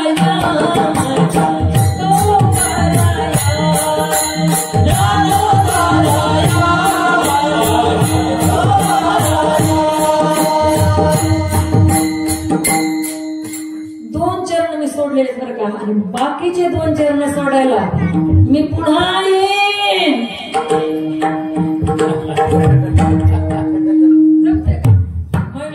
बाईन हिला पुन्हा यायचंय का. दोन चरणांचा अर्थ मी सांगितलं तुम्हाला. महाराज म्हटले कुळीचे कुळदेवी केली ठावी संतांनी. मग मी काय केलंय तर मी शरण गेलो. आम्हाला शरण जायला सोपं झालं ते बघा. बरे काही झाले शरण गेलो उगविलो संकटी. आणि तिसऱ्या चरणात महाराज काय म्हणतात की आणि लहा रूपावळे करुणी खळे हरिदाशी. या हरिदासानं संतांनं यांनी काय केलंय रूपाला आणलंय. याला नावा रूपाला आणलं आणि आम्हाला त्याची ओळख झाली. आणि म्हणून आम्ही संतांसोबत आणि भगवंतासोबत आता काय करतोय समागम करतोय. तुका म्हणे समागमे. आपण काय इथं उभे राहिले कीर्तनकार म्हणून फारच शहाणीबाई आहे किंवा फारच शहाणा कीर्तनकार काही नसतं. तुमच्यापेक्षा 4 शब्द जास्त उच्चारता येतात फक्त पटपट. बाकी काय तुम्ही माणसाला मी माणसं तुम्ही आम्हाला उभं केले तर म्हणून आम्ही उभे. मी तर स्वतःला कधीच म्हणून घेत नाही खूप मोठा कीर्तनकार. त्याच्या ताई आल्यानंतर म्हणल्या मला वाटलं ते बोलतात की नाहीत. मी कोणालाच बोलले नाही म्हणले आतापर्यंत. कोणते कीर्तनकार मला बोलले नाही. मी म्हणलं तुम्ही माझ्याजवळ बसा आपण छान बोलू गप्पा मारू. आमच्या छोट्या वहिनी साहेब त्या म्हणल्या आतापर्यंत असं काही मला अनुभव नाही आला. कोणी माझ्याशी बोलले नाही. मी कोणाला बोलले नाही. पण आम्ही तासभर छान गप्पा मारले. म्हणजे सांगायचंय मला मी कीर्तनकार मी कुणाला कशाला बोलू. अरे कीर्तनकार तुला बोलवले बोलायला काय म्हणते मी बोलवले कशाला बोलायला. मग आल्यावर असं गप्पच बसायचं. मग ज्या गावात आलोय त्या गावाचं काय पहिलं अक्षर आहे ते घ्यायचंय का आपण घेऊन जायचे का ते नाही नाही नाही. तुमच्या गावाचं नाव अंकार देऊळगाव जरी असेल तरी इथल्या कोणत्याच माणसाला अहंकार नाही हे छाती ठोकून सांगू शकते बरं का. कारण वेळ फोन गेला तरी सुद्धा छान बसत नाही बघा. म्हणून गेला वेळ म्हणून बरोबर आहे मापातच आहे. Everybody says that time is money, but I think and you all must think that time is not money. Time is more than money. पैशापेक्षा सुद्धा वेळेला जास्त किंमत दिली पाहिजे तर वेळ आपली किंमत करत असते. जाऊ द्या चला आता जास्त लांब होत नाही. संतांच्या सोबत आपण जर एकदा चालायला लागलो ना तर पूर्वी सर्व महाराज मंडळी आमचे सुराशी महाराज आहेत. दोन्ही मदंगाचार्य आहेत. तर इकडे गायक वादक मंडळी आमचे चिरंजीव पृथ्वीराज महाराज गायकवाड. त्याचबरोबर चोपदार बाबा विनेकरी बाबा आधी तो काय महाराजासारखे दिसतात का तुमचे पाहुणे पिढे होते काय. खूप गोड वर्ग खूप गोड. आणि या ठिकाणी आयोजक संयोजक असणारे आमचे बंधू हरिभक्त परायण देवीदासजी सोमधाने आणि बाबासाहेबजी सोमधाने. त्याचबरोबर त्यांच्या घरातल्या असणाऱ्या लक्ष्मी आई साहेब. आणि त्याचबरोबर तुम्ही सर्व देवीची रूप आहात. समोर बसलेला प्रत्येक जण या ठिकाणी त्यांच्या सर्वांच्या पायावर मी एकदा अभिवादन करते आणि जगदंबेला प्रणाम करते. आणि एकच वाक्य बोलले जाता आता की एकदा का आपण संतांच्या सोबत चालू लागलो संतांच्या सोबत जर आपण चालू लागलो मग तो भेटल्याशिवाय राहत नाही किंवा ती भेटल्याशिवाय राहत नाही. तो भेटल्याशिवाय राहतच नाही. कोण तो विठ्ठल.